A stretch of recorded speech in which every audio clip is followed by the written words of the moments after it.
영님 그 파워포인트를 잠깐 좀 돌려주셨으면 좋겠습니다. 자, 우리 이번 기회에 이제 교과 공부가 이제 히브리서에 관한 이제 공부를 하고 있습니다. 이제 오늘 이제 벌써 이제 3과가 되겠습니다. 우리 그 히브리서 지금 1과와 2과는 사실 거의 총론에 관한 거였어요. 그래서 전체적인 이제 대략과 이제 이런 것들을 우리가 살펴봤고, 오늘부터 이제 본격적으로 이제 1장 1절에서 5절까지 있는 말씀을 이제 공부를 하시게 되겠습니다. 그래서 오늘 이번 과의 이제 그 총 주제가 약속된 아들이 되겠습니다. 약속된 아들. 우리 첫 번째 날 소지를 가서 보시겠습니다. 우리 첫 번째 날 소지는 이 모든 날 마지막에라고 하는 그 소지가 되겠습니다. 우리 히브리서 1장 2절에 가서 보시면요, 이렇게 말씀을 하셨어요. 사도 바울께서 이 모든 날 마지막에 아들로 우리에게 말씀하셨으니라고 하셨습니다. 이게 이제 그 영어 성경에서 보면 이 모든 날 마지막 하면은 이제 in this last days 해서 지금 우리가 살고 있는 이 마지막 날 뭐 이렇게 그냥 간단하게 말씀하셔도 돼요. 그래서 이 살고 있는 마지막 날이라고 하셨습니다. 사도 바울께서 그 당시 히브리인들에게, 그때가 뭐 AD 한 60년, 70년 요 근방이었는데, 그때에 있는 그 교인들을 가리켜서, 그 시대를 가리켜서 이 모든 마지막 날이라고 지칭을 하셨어요. 근데 이제 우리 고린도전서 10장 11절에 가서 보시면 또 사도 바울께서 그 당시의 때를 가리켜서 비슷하게 말씀을 하십니다. 이스라엘 백성들이 출애굽을 하고 가나안으로 간 그 여정을 이제 이 신약 시대, 그 당시의 고린도인들과 그 당시의 그리스도인들이 이제 이 세상에서 나와서 하늘나라로 가는, 하늘 가나안으로 가는 여정과 빗대어서 말씀하시면서 뭐라고 그러시냐면, 이 모든 기록된 구약시대에 기록된 그 역사가 누구를 위해서 쓰여졌느냐? 말세를 만난 우리라고 했어요. 그러니까 말세를 만난 저 나중에 2022년 올랜도 중앙교회 성도들이 아니고 우리, 그러니까 사도 바울 본인과 고린도인 교인들을 가리켜서 말세라고 그랬습니다. 그 보면 이제 사도 바울께서 분명히 그 당시를 가리켜서 말세라고, 마지막 때라고 생각했던 것이 분명해요. 여기 보시면. 근데 우리 다 아시지만 우리 성경에서 말세는 언젠가요? 우리 여러분과 제가 살고 있는 지금 2022년 말세가 맞나요? 이게 마지막 때가 맞습니까? 이걸 어떻게 알 수 있을까요? 우리 요한계시록에 가서 보시면 우리 인류의 성경의 관점에서 볼 때 이 인류는 대쟁투가 3단계로 나뉩니다. 그래서 이제 마지막 3단계, 세 번째의 단계 시간이 끝나고 나면 예수님이 재림을 하시기 때문에 여기 3단계가 뭘까요? 마지막 때가 되겠죠. 마지막 때. 그래서 보면 이제 첫 번째 단계는 그 구약 시대, 그러니까 이제 신약을 표상하는 그 구약 시대와 함께 그 정점을 찍는 십자가의 사건. 그러니까 이제 그 계시록 12장에 나오는 그 남자 아이와 용, 그러니까 예수님과 사단의 싸움이 첫 단계였어요. 그러니까 요걸 이제 제가 이제 그 처음 히브리서를 이제 들어갈 때 그 세 번의 시간 예언이 있다고 제가 말씀을 드렸었는데 혹시 기억하시는지 모르겠어요. 근데 그때 이제 가장 처음 등장하는 예언이 70이래요. 그래서 요 아이하고 용이 싸우는 그 단계, 요게 이제 AD 31년입니다. 이게 이제 첫 번째 단계를 지나가는 거예요. 요게 이제 71회의 예언을 통해서 이루어집니다. 그 시간을 지나고 나서 이제 두 번째 단계가 나요. 요한계시록 12장에 가서 보시면 그 두 번째 시간이 뭐냐면 바로 이 여자는 교회를 얘기하고 있죠. 그래서 교회와 이 용, 이 사단의 이제 대쟁투. 이거를 우리가 이제 1261이라고 하는 그 두 번째 예언 시간표에 그대로 들어가는 걸 볼 수가 있습니다. 요한계시록 12장 14절에 가서 보시면 정확하게 한때, 두때, 반때, 이게 이제 3년 반이에요. 3년 반 곱하기 이제 유대력 달력은 한 달에 30일이니까 30일 딱 곱해보니까 1261이 나옵니다. 그래서 1261은 1260년이죠. 그래서 이제 교황권이 힘을 다 얻게 되는 538년부터 그 힘을 완전히 잃어버리게 되는 1798년까지가 두 번째 단계예요. 그럼 이제 마지막 단계가 세 번째 단계니까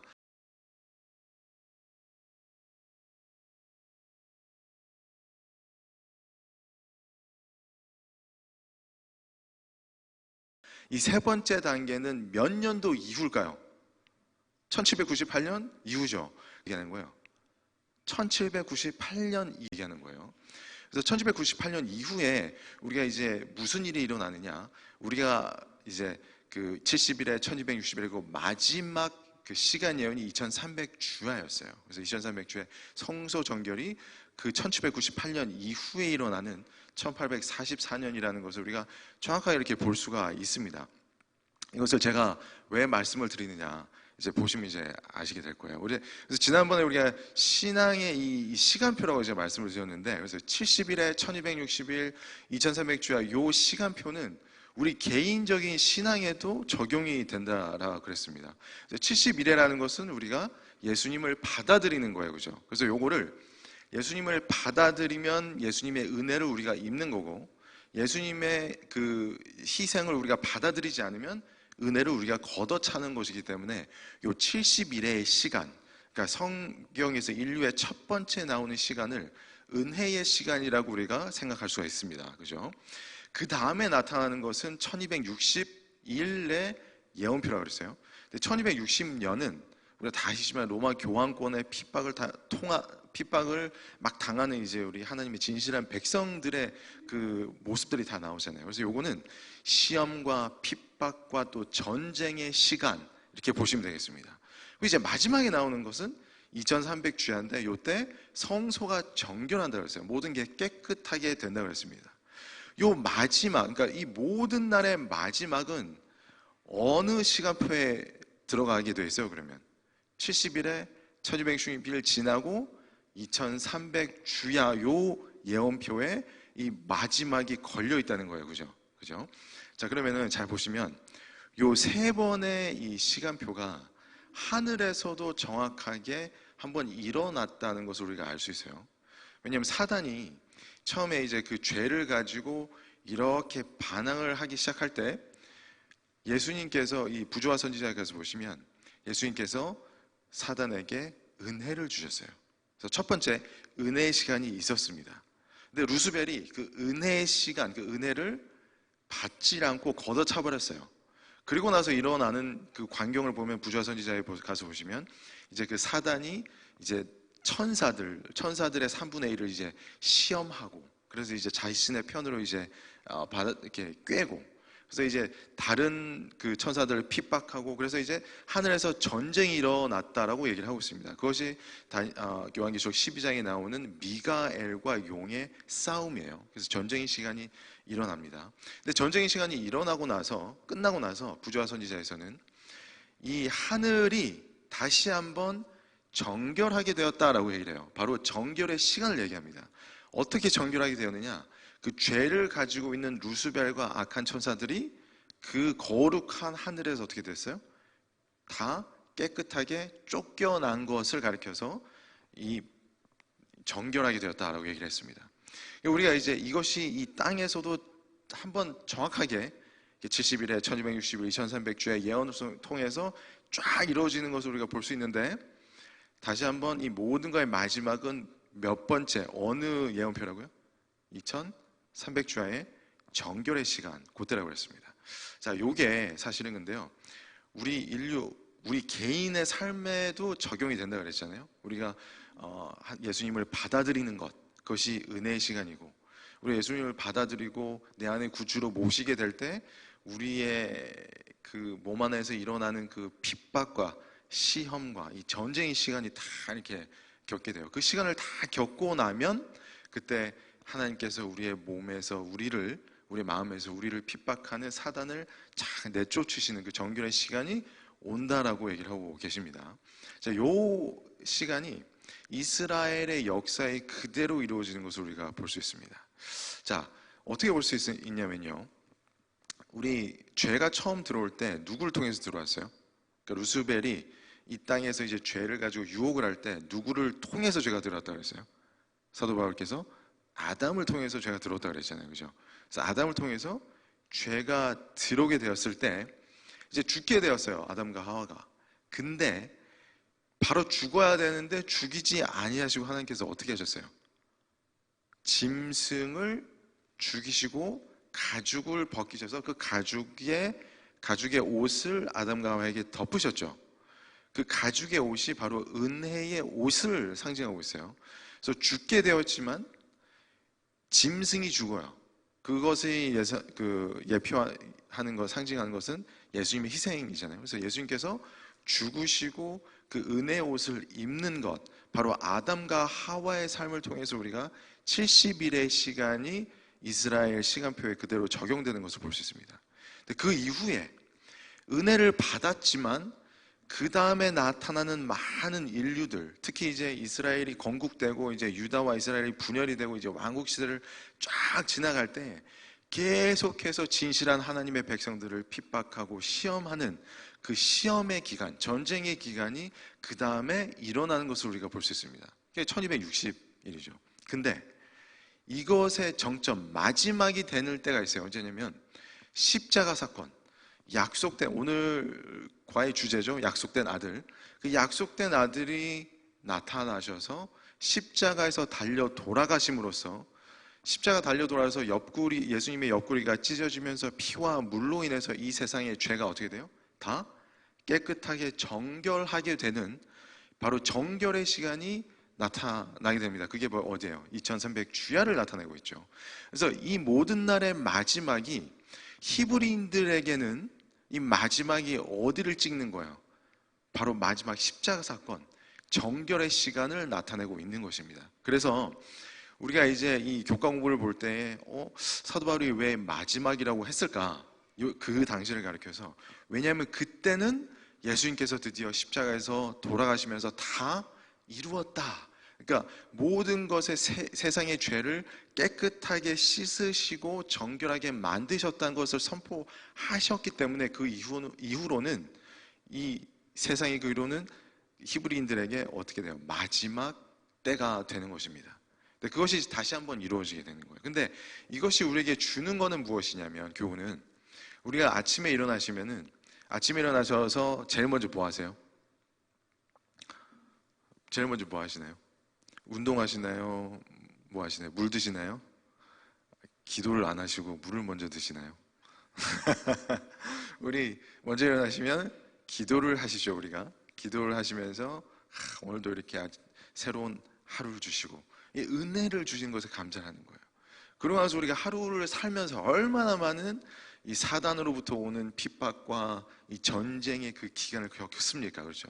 하지만 우리가 꼭 참고 믿음으로 인내하고 잠자리에 들기 전에 오늘 하루 종일 있었던 일에 회개 기도를 할 때 하나님께서 우리의 모든 죄를 씻어주시는, 그러니까 우리의 매일매일 신앙의 시간표가 된다는 것입니다. 그래서 우리가 이제 마지막이라고 하는 것은 우리 입장에서 볼 때 이 정말 우리 인류의 역사의 마지막을 살고 있지만 우리의 삶을 통해서도 우리 매일 매순간 매일매일이 우리의 마지막이라고 생각하시고, 왜냐하면 이제 우리가 지금 죽으면 그 다음에 딱 눈을 뜨면 우리가 뭐를 마주하게 돼요? 우리가 이제 그 부활을 하게 되잖아요. 첫째 부활이 될지 둘째 부활이 될지 몰라도 우리가 죽게 되면 무조건 부활을 하게 됩니다. 그렇기 때문에 지금 이 순간, 오늘이 바로 매일매일이 마지막이라고 생각하시고 이 모든 날의 마지막에 주님께 더욱더 매달리는 여러분과 또 제가 됐으면 좋겠습니다. 자, 이제 둘째 날 소지를 가서 보시면요, 이제 둘째 날 소지는 아들을 통해 우리에게 말씀하심이라고 하시는 말씀입니다. 우리 히브리서 1장 1절과 2절의 모든 그 구절인데요, 이렇게 말씀하셨어요. 옛적의 선지자들로 여러 부분과 여러 모양으로 우리 조상들에게 말씀하신 하나님이 이 모든 날 마지막에 아들로 우리에게 말씀하셨으니, 자, 우리 지금 이 모든 날 마지막에 아들이라고 하는 것은 배웠습니다. 뭐라고요? 어떤 사건? 십자가 사건. 그죠? 그래서 예수님의 십자가의 사건을 얘기해요. 그래서 이 마지막에 아들 십자가의 사건을 그 전에 어떤 모양으로 얘기하셨다는 거예요. 지금 여러 부분과 여러 모양으로 예수님에 관한 그 모든 것들을 먼저 말씀을 하셨다라는 말씀을 하고 계세요. 여기서 옛적의 선지자들로 말씀하신 그 책을 우리가 뭐라 그래요? 지금 우리에게는 그게 구약이고, 그 당시 이 말씀을 듣는 히브리서인들에게는 성경 그 자체입니다. 그죠? 그래서 그 성경에 옛날 선지자들로 인해서 계속해서 예수님의 모습을 보여줬다라고 얘기하고 있습니다. 그래서 우리가 여러 이 모습을 보시면은 그 구약에 나오는 인물들과 사건들과 어떤 것들을 보시면은 다 예수님을 상징하고 있다는 것을 우리가 알 수 있어요. 근데 특히 오늘은 주제가 약속된 아들이잖아요. 그와 관련돼서 성경에서 특별히 어떠한 특별한 하나님의 예수님의 모습을 보여주신 게 있나 하고 제가 한번 생각을 해봤습니다. 우리 여러분들 우리 성경에 보시면 7번의 이제 기적적으로 이 탄생이 나타나는 게 이제 있어요. 성경에 7번. 어제 우리 목사님 설교를 통해서 우리 한나와 사무엘의 얘기를 이제 배우셨습니다. 그것도 이제 그 7번 기적의 탄생 중에 하나가 되겠습니다. 성경에는 절대 아이를 낳을 수 없을 것 같이 보이던 이 어머니들이 아이를 낳아요. 그 장면이 기록된 게 총 몇 번이요? 7번이라는 거예요. 7번. 자, 한번 보겠습니다. 첫 번째, 가장 첫 번째 우리가 보는 것은 사라가 낳은 이제 이삭이에요. 이삭. 우리 이삭은 그 사실은 이 모리아산, 그러니까 산에 올라가서 그 위에서 희생을 당하는, 산 위에서 희생을 당하는 누구를 상징할까요? 예수님을 상징하는 걸 우리가 다 아시죠. 자, 이제 두 번째의 기적의 탄생은 누구냐면 이제 바로 그 다음 그 세대죠. 리브가가 낳은 이제 에서와 야곱인데, 그 중에 야곱. 이 야곱은 이제 나중에 12의 이제 자식을 낳습니다. 그래서 12를 낳고 그 12로 말미암아서 하나님의 나라인 이스라엘 나라를 건국해요. 그죠? 이 모습은 12를 데리고 하나님의 나라, 하나님의 교회를 새로 건립하시는 예수님의 모습을 상징하고 있는 것입니다. 그래서 야곱도 예수님의 모습을 상징하고 있어요. 자, 세 번째 기적적으로 탄생한 인물은 바로 라헬을 통해서 태어난 요셉입니다. 그리고 요셉은 우리가 정말 그 인생 모든 곳이 예수님과 닮아 있다는 것을 우리가 많이 배웠습니다. 그죠? 그래서 요셉이 어떤 인물이었어요? 그 아버지의 사랑을 독차지한, 그러니까 아버지가 가장 사랑하는 아들이었어요. 그죠? 예수님이 가장 사랑하는 아들, 하나님이 가장 사랑하는 아들이 예수님이셨듯이 요셉이 아버지의 말씀, 부르심을 받고 이제 집을 떠나서 저쪽 들에 있는 자신의 형제들에게 아버지가 주신 뭘 가지고 가요? 양식, 떡을 가지고 갑니다. 먹이러. 이게 뭐냐면 예수님께서 하늘 집을 떠나서 이 들에 있는 형제들을 위해서 하나님의 떡, 뭐예요? 성경? 말씀을 가지고 말씀을 먹이시러 이 들판에 오시는 그 모습과 똑같아요. 그 모습을 상징하는 거예요. 그래서 오셨는데 요셉이 그로 말미암아서 팔려가잖아요. 은으로. 똑같이 예수님께서 그럼에도 불구하고 팔려가는 그런 모습들이 이제 요셉의 생애를 통해서 요셉의 생애가 상징하는 것은 예수님이라는 것을 우리가 알 수 있습니다. 자, 그 다음은요, 우리 마노아라고 하는 사람이죠. 마노아와 마노아의 아내가 삼손을 낳습니다. 삼손은 그 인생이 참 반항일색이었고 죄인이었지만, 근데 마지막 모습을 한번 보시면은 삼손이 이 마지막 모습, 이 죽을 때 모습 이제 기억하시죠? 이제 그 두 기둥 사이에서 팔을 쫙 뻗습니다. 그죠? 팔을 쫙 뻗고 기둥 사이에서 그 기둥을 이제 팔을 뻗은 상태에서 자신의 모든 것을 희생하면서 자신의 목숨을 내놓음으로써 이스라엘 백성을 구원하게 됩니다. 그죠? 이 모습은 예수님께서 두 기둥 사이에서, 두 나무 기둥 사이에서 십자가 기둥 사이에서 팔을 쫙 뻗으시고 자신의 몸을 희생하면서 돌아가심으로써 하나님의 백성을 죄에서 구원하시는 그 모습을 그대로 상징하고 있는 거예요. 자, 그 다음 다섯 번째의 이제 기적적인 탄생은 누가 있느냐? 바로 어제 목사님께서 말씀하셨던 한나와 사무엘의 모습입니다. 이제 사무엘은 이제 그 직책이 대제사장이 되잖아요. 우리 지금도 유대인들에게 이제 대제사장이라고 하면은 가장 먼저 떠오르는 인물이 누굴까요? 바로 사무엘이에요. 그래서 사무엘 대제사장이라고 하면 이제 사무엘을 딱 떠오르게 됐습니다. 우리 예수님께서 지금 이 순간 하늘 성소에서 어떤 직책을 가지고 계세요? 대제사장의 직분을 하고 계시죠. 그래서 사무엘은 대제사장인 예수님을 이제 상징하는 인물이었어요. 여섯 번째, 수냄 여인이 있었죠. 수냄 여인 기억하시나요? 수냄 여인이 이제 그 나이가 많아서 이제 아이가 없을 때 이제 그 엘리사가 이제 하나님의 아들이라고 불리웠잖아요. 하나님의 아들, 하나님의 사람이라고 불렸죠. 근데 하나님의 사람이 상징하는 것은 곧 예수님이에요. 그래서 수냄 여인이 예수님을 상징하는 그 엘리사를 극진히 이렇게 다 보살폈을 때 그 수냄 여인에게 어떠한 선물이 나타나요? 바로 아이가 생깁니다. 근데 그 아이가 이제 죽게 돼요. 죽게 됐을 때 다 기억하시죠? 엘리사가 사흘이 지나서 나타나서 며칠 지나서요? 사흘.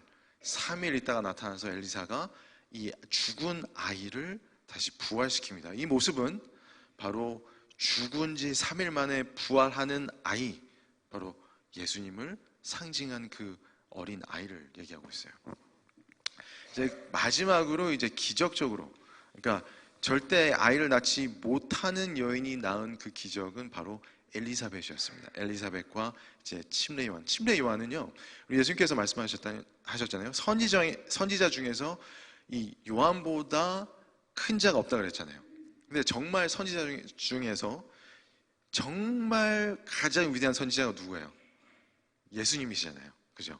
그래서 바로 침례 요한도 예수님의 모습을 나타내고 있습니다. 이렇게 7번의 기적적인 탄생을 우리가 볼 때에 공통점이 하나 있습니다. 무엇이 공통점일까요? 다 기적적이에요. 그러니까 아이를 절대 낳을 수 없는 그런 환경에서 낳은 아이들이라는 거예요.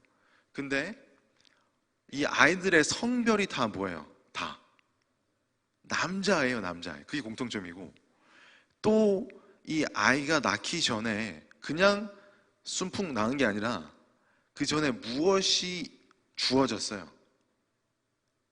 약속이 주어졌어요. 이 7 아이들이 가리키는 것은 오늘 우리가 히브리서에서 배우고 있는 약속된 아들들이라는 거예요. 이 모든 7의 아들들이 약속된 아들을 나타내고 있습니다.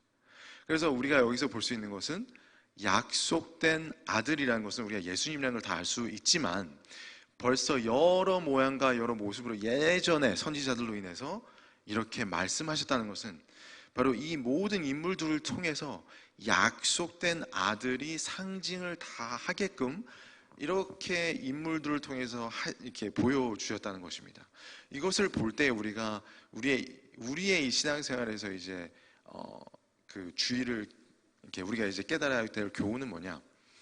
우리가 우리의 삶이 예수님을 상징하는 삶이 되셔야 된다는 거예요.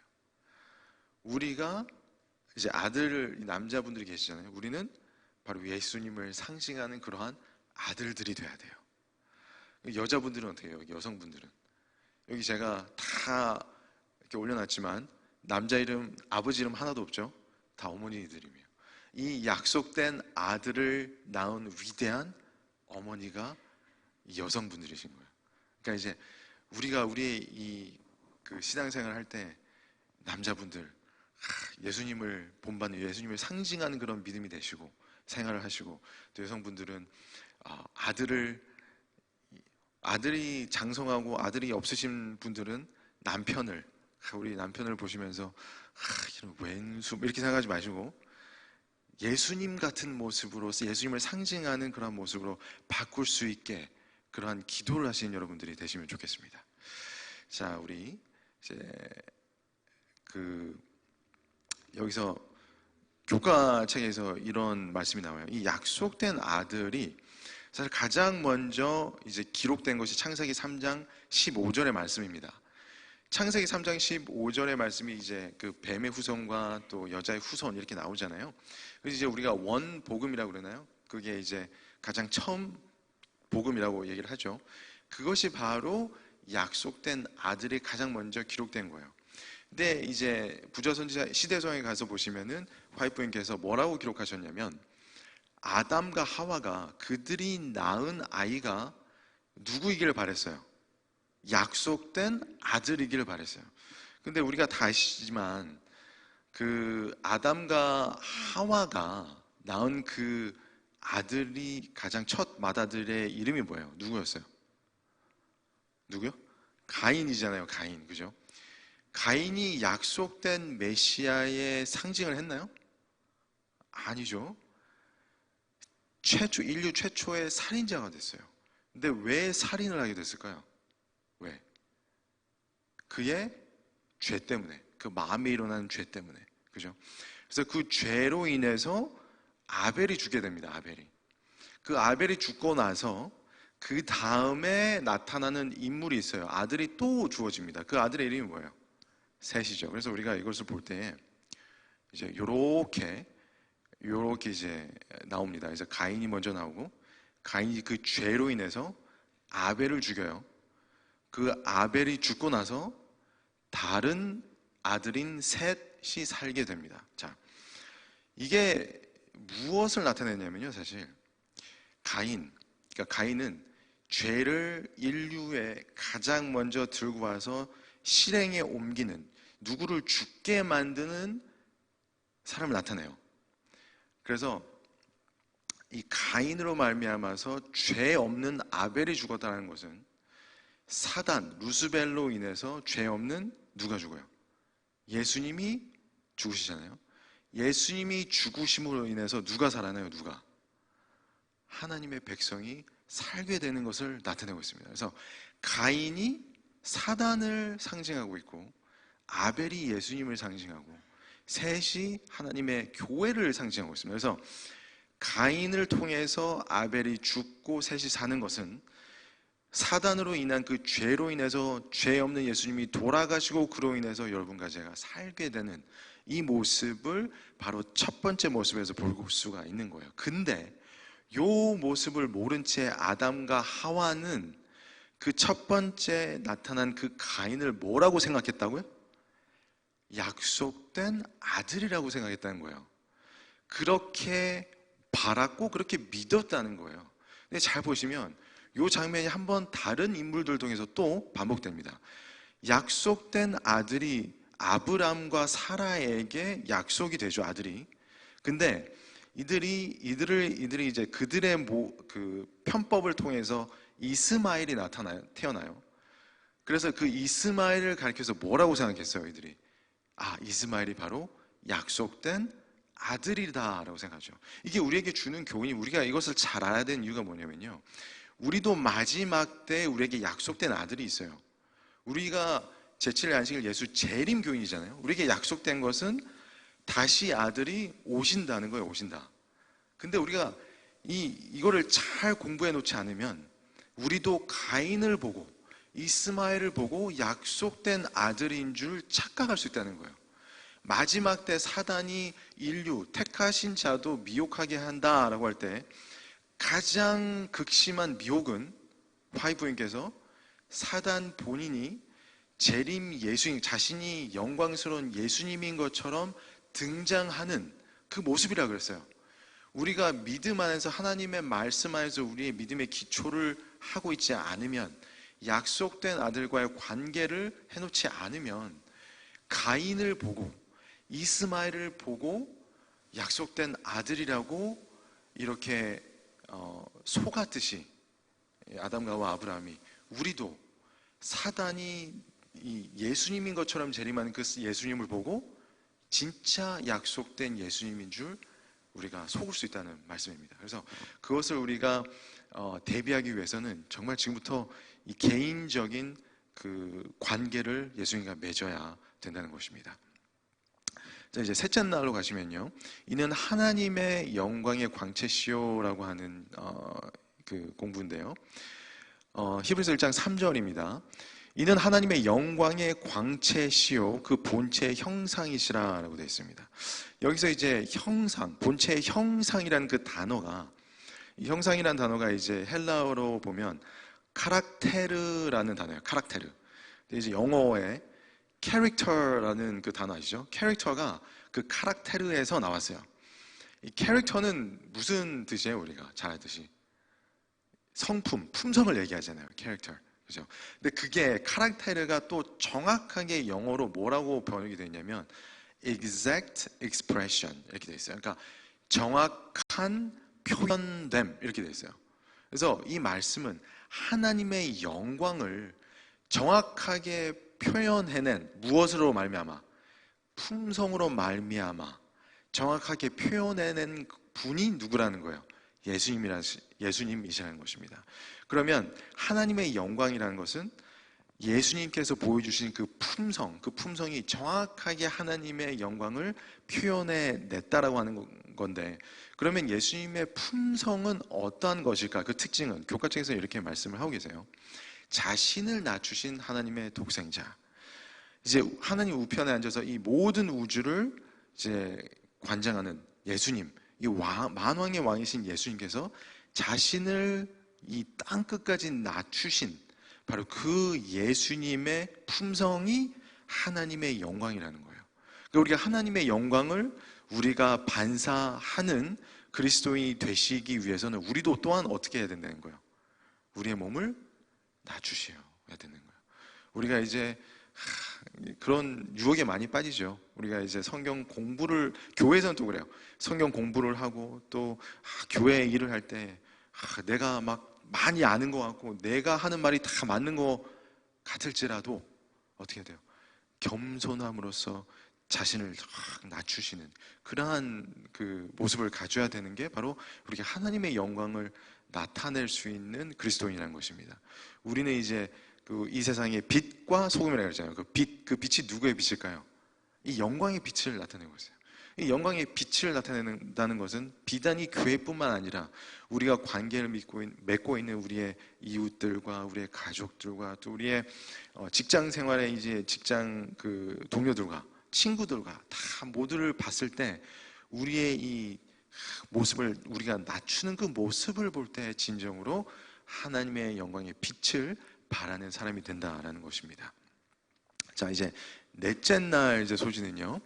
그를 통해 만물 만드심이라고 하는 소지입니다. 자, 히브리서 이제 1장 3절에 보시면요. 이렇게 나와 있어요. 너의 구속자의 모태에서 너를 조성한 나 여호와가 말하노라. 나는 만물을 지은 여호와라.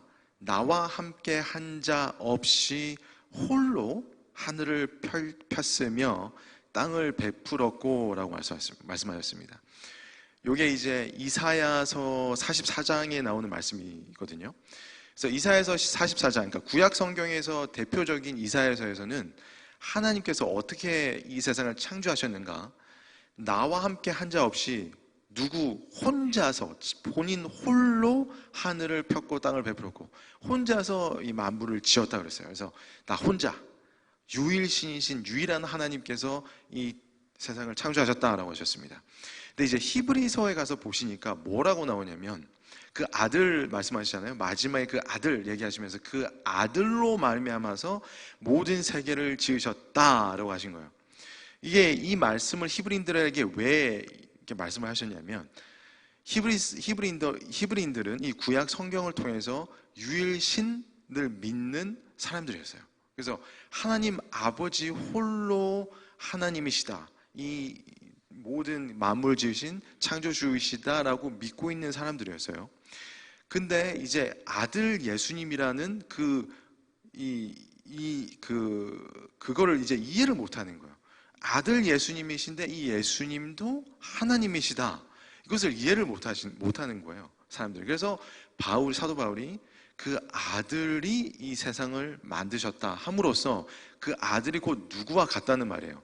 아버지와 똑같다. 같은 인물이다. 같은 이 삼위일체의 그 뭐라 그럴까요? 컨셉을 이제 설명해 주시는 부분이에요. 이것을 잘못 이해를 함으로써 지금까지도 어떤 기독교인들은 예수님께서는 창조물이다, 피창조물이다라고 이제 생각하는 그 그리스도인들도 있습니다. 예, 근데 이제 우리는 그렇게 믿고 있지 않죠. 우리 아들 예수님께서 하나님이시고 똑같은 아버지 하나님과 똑같은 하나님이신데 스스로 낮춰서 아들이 되시고 우리를 위해서 희생하신 그 아들로 오신 것을 우리가 알 수가 있습니다. 이것을요 우리가 이제 생각을 해보니까 조금 쉽게 이해를 할 수 있는 방법이 있더라고요.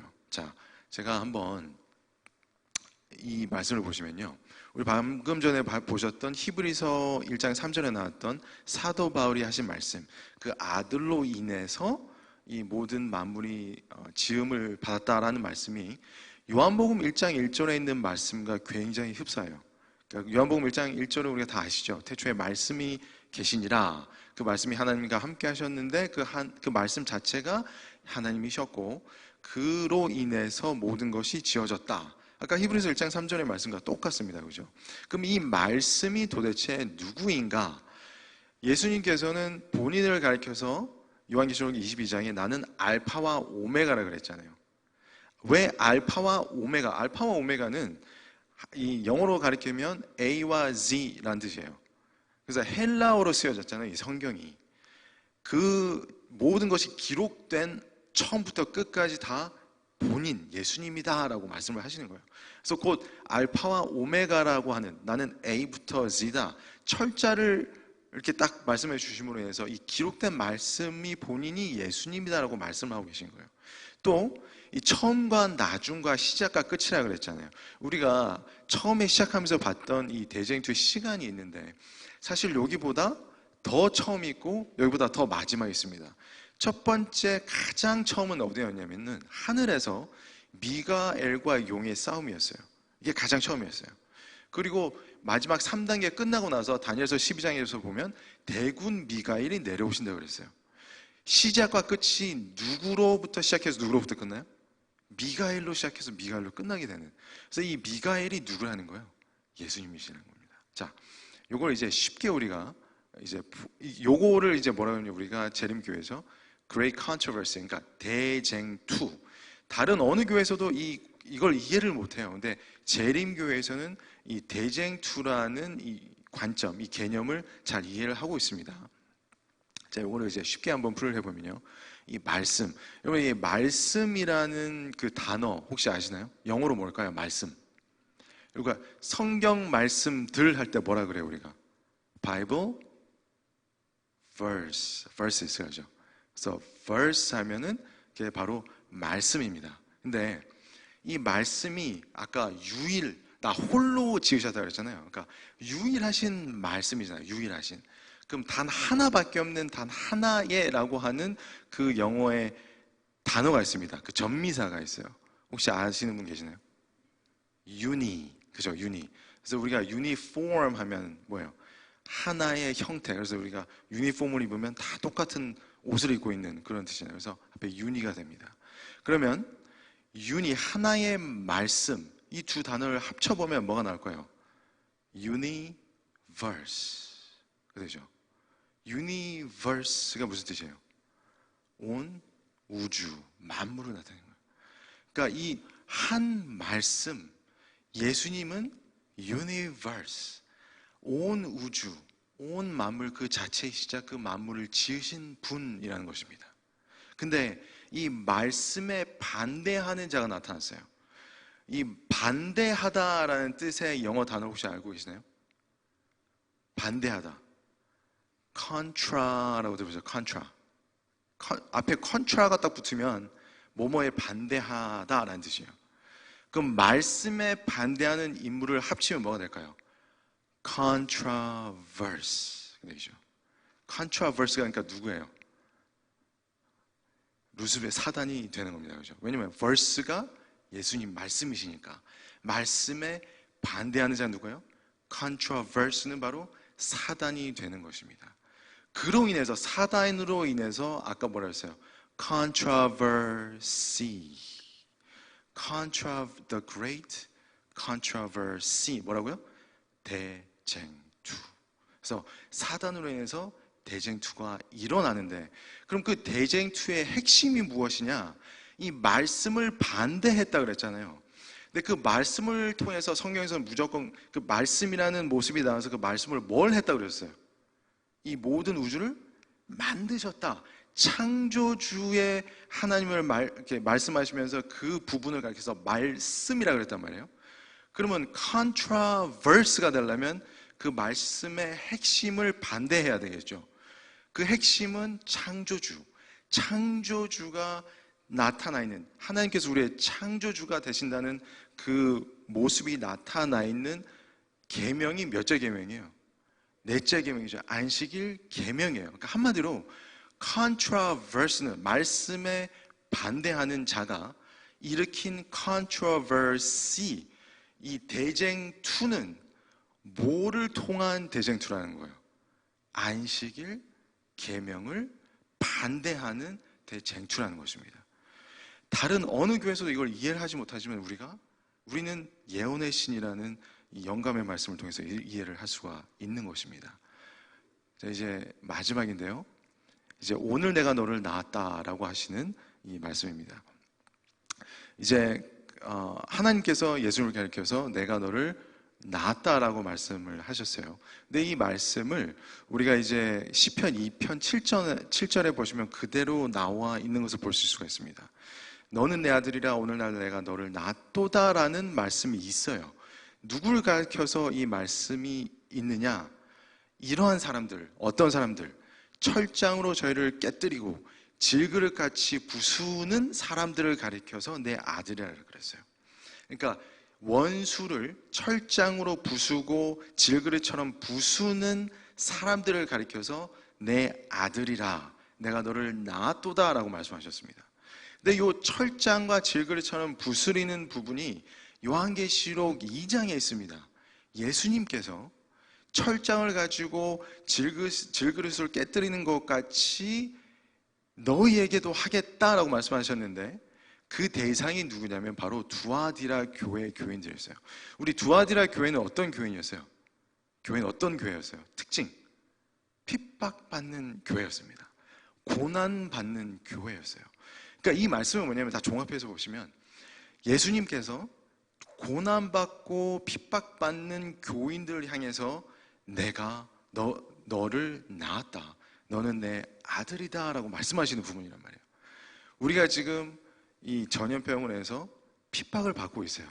그래서 교회도 문을 닫고, 여러분의 삶 속에서 어떠한 개인적인 고민과 고난과 시련을 겪을지는 모르겠지만 그 모든 고난을 겪으실 때, 그 고난을 꿋꿋이 믿음으로 인내하실 때 하나님께서는 뭐라고 말씀하시냐면, 여러분들한테 너가 내 아들이라, 내가 너를 낳았도다라고 말씀하시는 것입니다.